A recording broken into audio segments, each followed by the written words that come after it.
BJP का घोषणा पत्र अभी जारी कर चुका है। कुछ दिन पहले जयराम महतो ने भी अपना घोषणा पत्र जारी कर दिया, लेकिन एक पार्टी जो 5 साल सत्ता किया है और युवाओं को जो बेरोजगार रखने का काम किया है, उस पार्टी ने अभी 5 साल क्या करेगा कोई मैनिफेस्टो अभी तक जारी नहीं किया।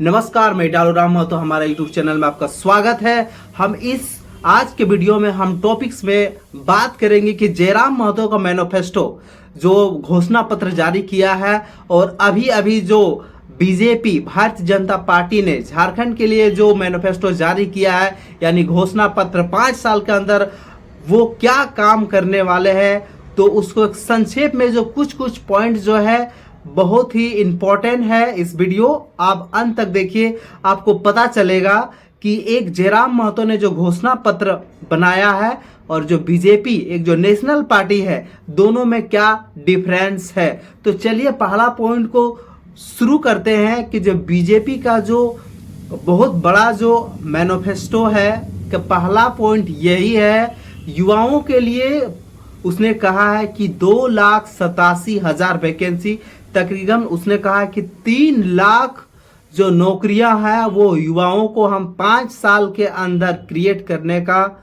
काम करेंगे। वहीं अगर नौकरी की बात किया जाए तो 5 लाख युवाओं को वो बोल रहा है रोजगार पैदा करेगा। इट मीन्स वो ये प्रोवाइड नहीं कर रहा है कि हम नौकरी देंगे।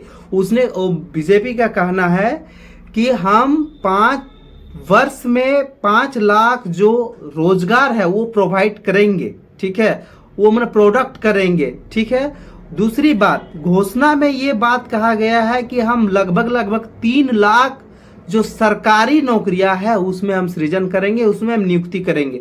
नियुक्ति की बात किया जाए तो उसने 3 लाख नियुक्तियां का बात किया है, लेकिन रोजगार पैदा किया जाए यानी प्रोडक्ट का बात किया जाए कि कितना जो रोजगार वो प्रोडक्ट करेगा, तो उसमें 5 लाख का बात किया गया है। दोनों में अंतर है दोस्तों, थोड़ा समझिएगा, ठीक है। दूसरी बात, ये तो एक पॉइंट हुआ।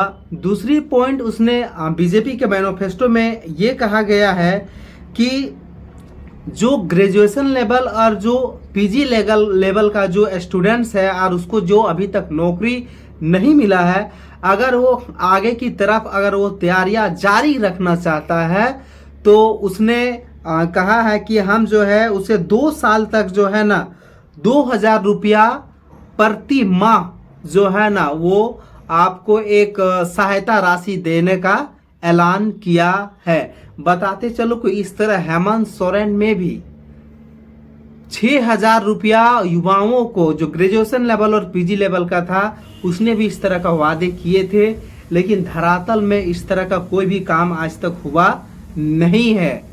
जो झारखंड की जो सबसे बड़ी मुद्दा था कि 1932 का कोई बात करे ना, अभी तक कोई जेएमएम बात किया है। बीजेपी अपना मैनिफेस्टो में 1932 के लेकर के कहीं भी कुछ भी नहीं कहा है। एक बात थोड़ा गौर कीजिएगा, ठीक है।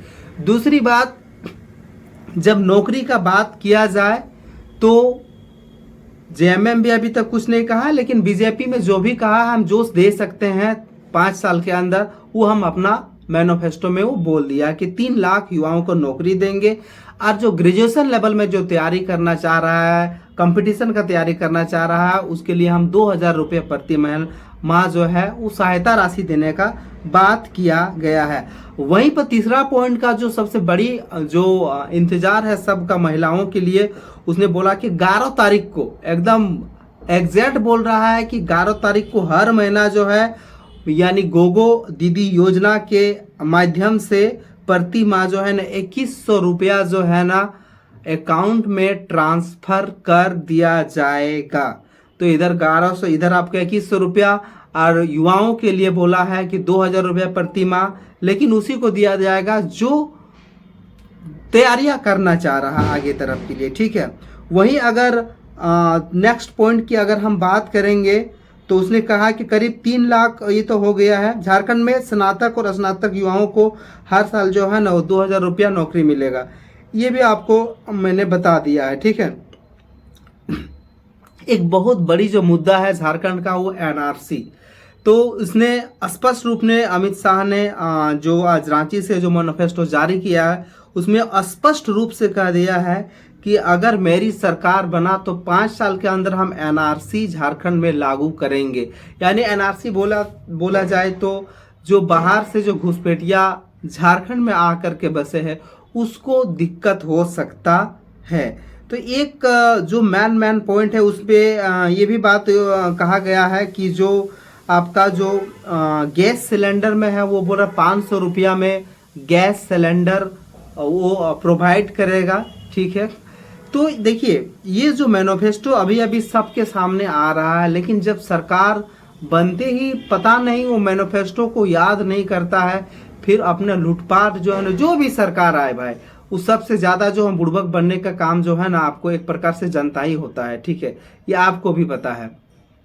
तो जो भी सरकार बनते हैं वो इस तरह से लूटने का ही काम करता है। लेकिन चलिए कोई भी आए हम उसको स्वागत करते हैं और उसके सिवा कुछ नहीं कर पाते हैं। ठीक है, देखिए अभी हम ये वीडियो में बनाने का मकसद एक था कि दोनों को एक कंपैरिजन जो है ना, बीजेपी का जो मैनिफेस्टो है और बात किया जाए आपका जयराम महतो का जो मैनिफेस्टो है, इसमें तो यही जो 4-5 ऐसा पॉइंट जो है वो लक्ष्य लेकर के चला है कि अगर मेरी सरकार बना तो हम इस तरह का काम करेंगे। लेकिन देखिए जयराम महतो एक बहुत बड़ा लंबा 71 पॉइंट को उसने क्या किया है, रखने का काम किया है। जो बहुत सारा ऐसा पॉइंट है जो आपको भी अच्छा लगेगा, और उसमें से आपको हम बता देते हैं कि जैसे उसने कहा कि जो अभी नकल विरोधी जो कानून जो अभी लाया है वो अच्छी तरह से वर्क नहीं कर रहा है, उसके लिए हम एक कमेटी बैठाएंगे। और जो अभी सरकारी बहाली में पेपर लीक में जो आपका जो पकड़ाया जा रहा है, मतलब एक प्रकार से उसको हम क्या कह सकते हैं कि जो कानून को एकदम बहुत टाइट किया जाएगा और उसको फॉलो अच्छी तरह से किया जाएगा। और दूसरी बात ये है कि जेपीएससी का जो एग्ज़ाम होगा वो प्रत्येक साल जो है ना वो कंडक्ट कराने का बात कहा है। जयराम महतो का मैनिफेस्टो हमने पढ़ा, वहाँ से भी हम देखे हैं। उसके बाद बोला है कि एक पॉइंट हमको बहुत अच्छा लगा, जो प्राइवेट स्कूल में मनमानी जो कर रहा है, जो स्कूल में पैसा ले रहा है, किसी के साथ कोई फीस जो है ना लिमिट नहीं है, कहीं पर 5,000 लग रहा, किसी को 6,000 लग रहा पर महीना एक बच्चे पर, किसी पे 4,000, कहीं से 2,000।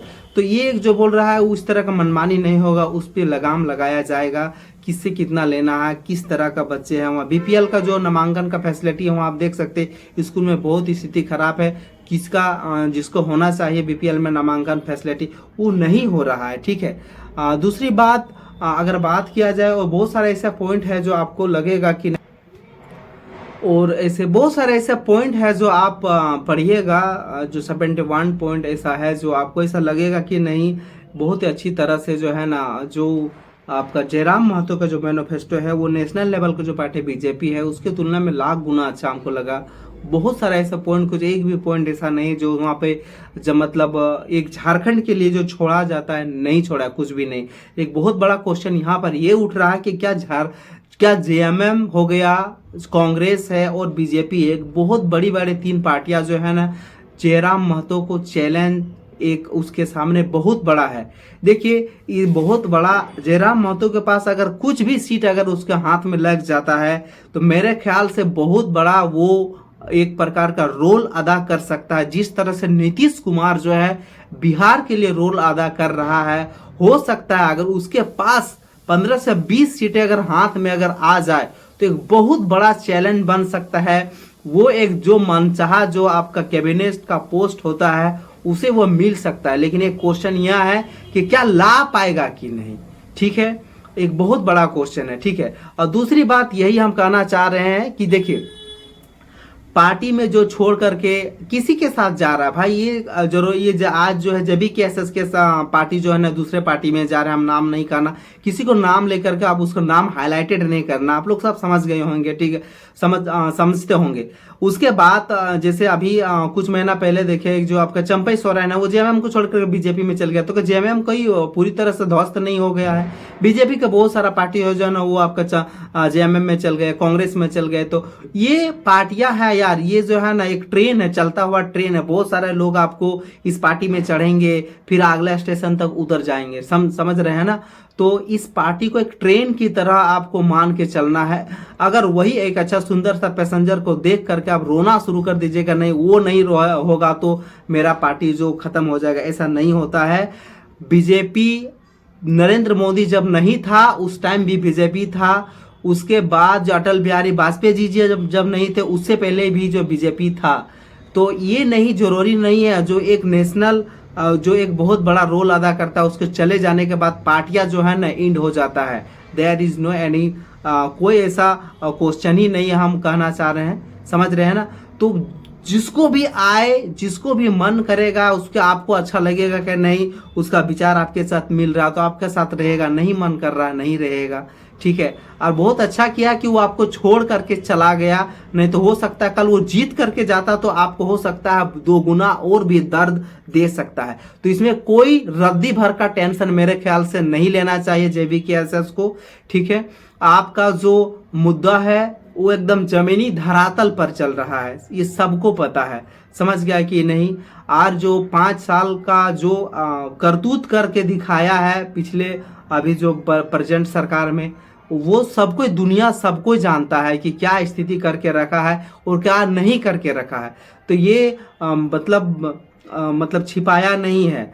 कोई किसी के अकाउंट में पैसा भेज रहा है तो ये नहीं सोचना कि वो जीत ही जा रहा है, समझ रहे ना। दोनों दो बड़े बड़ी पार्टियां देखिए, एक 2100 रुपया गोगो दीदी योजना जो लागू कर दिया है, दूसरी पार्टी जो है आपका मैया समान योजना लागू कर दिया है, और फिर बहुत सारा ऐसा पार्टी आ जाएगा, फिर भैया समान योजना आ जाएगा, फिर दीदी समान योजना आ जाएगा। सब तरह का सम्मान जो है ना इस योजना में आपको भाई देखने को मिल सकता है। तो हम झारखंड के युवाओं से, पढ़े लिखे नौजवान से, मेरी माँ, मेरी बहन, मेरे भाई, जितने भी युवा हैं, हम उससे हाथ जोड़ के विनती कर रहे हैं यार, किसी को भी वोट दे रहा, आप बीजेपी को दीजिए, JVKSS को दीजिए, कांग्रेस को दीजिए, JMM को दीजिए, कोई पार्टी जो अपने स्तर पर सब लेवल जो आपको अच्छा लगे उसी को दीजिएगा। लेकिन मैं फिर से वीडियो में यही दोहराना चाहूंगा कि आपके दरबार में अगर नेता आए तो उससे आप जरूर क्वेश्चन कीजिएगा कि 5 साल में जो है ना आप मेरे लिए क्या कीजिएगा, मेरे परिवार के लिए क्या कीजिएगा और झारखंड के लिए क्या कीजिएगा, आपका क्या प्लानिंग है, ठीक है। फिर आप उसको हंसते हुए वोट दीजिए। वोटिंग आपका जो पोलिंग करना हमारा अधिकार है, लोकतांत्रिक का अधिकार है। और बढ़ चढ़ करके बाहर में जो रह रहे हैं सभी भाइयों से मेरा अनुरोध है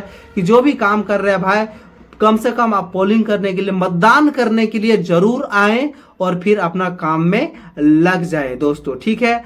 ये वीडियो आपको जैसा भी लगे, अगर यार नया है तो चैनल को सब्सक्राइब कीजिए, वीडियो को शेयर कीजिए, लाइक कीजिए।